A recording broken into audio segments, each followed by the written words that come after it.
ಎಲ್ಲ ನಮ್ಮ ಸೌಜನ್ಯ ಪರ ಹೋರಾಟಕ್ಕೆ ನಮಸ್ತೆ. ನಾನಿವಾಗ ಮಹೇಶನ್ನ ಮನೆಗೆ ಹೋಗೋ ದಾರಿಯಲ್ಲಿದ್ದೀನಿ. ಇಲ್ಲೇ ಕೆಳಗೆ ಮಹೇಶನ್ನ ಅಣ್ಣನ ಮನೆ.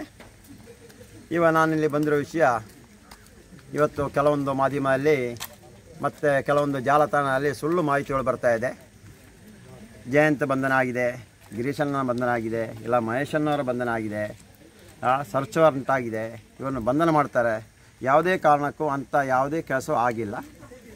ಅಂದರೆ ಏನು ಈ ಭೀಮಾ ಮಹೇಶನ್ನ ಮನೆಯಲ್ಲೇ ಇದ್ದರು ಅಂದರೆ SIT ಅವರು ಹಾಗೂ ನ್ಯಾಯಾಲಯ ಅವನ ರಕ್ಷಣೆಗೋಸ್ಕರ ಅವ ಕೇಳಿದ ಜಾಗಕ್ಕೆ ಮಹೇಶನ್ನ ಮನೆ ಸಾಕಂತೇಳಿ ಅಲ್ಲಿ ಕೊಟ್ಟಿರೋದು. ಅದರ ಪ್ರಕಾರ ಎಲ್ಲ ತನಿಖೆ ಆಗ್ತಾಯಿತ್ತು. ಈಗ ಅವನನ್ನು ಇವಾಗ SIT ಅವರ ಸ್ವಾಧೀನಕ್ಕೆ ತೆಗೆದ ನಂತರ ಏನಿತ್ತು, ಏನೆಲ್ಲ ಆಗಿದೆ, ಅವನ ಮೊಬೈಲ್ ಆಗಲಿ, ಅವನ ಬಟ್ಟೆ ಆಗಲಿ ಎಲ್ಲವನ್ನು ಸರ್ಚ್ ಮಾಡೋ ಒಂದು ಕೆಲಸ ಕಾರ್ಯ ನಡೀತದೆ. ಅದಕ್ಕೆ ಅವರು ಸಹಕರಿಸ್ತಾ ಇದ್ದೀವಿ, ನಾವು ಸಹಕರಿಸ್ತಾ ಇದ್ದೀವಿ. ಅದರಲ್ಲಿ ಇಲ್ಲಿ ಬಂಧನ ಆಗಲಿ ಇನ್ನೊಂದು ಯಾವುದೂ ಆಗಿಲ್ಲ. ನಾವೆಲ್ಲರೂ ಚೆನ್ನಾಗಿದ್ದೀವಿ. ಆ ಅಧಿಕಾರಿಯವರು ಯಾವುದೇ ಕಾರಣಕ್ಕೂ ಯಾವುದೇ ಸಂದರ್ಭದಲ್ಲೂ ಕರೆದರೂ ನಾವು ತನಿಖೆಗೆ ಬದ್ಧರಾಗಿದ್ದೀವಿ.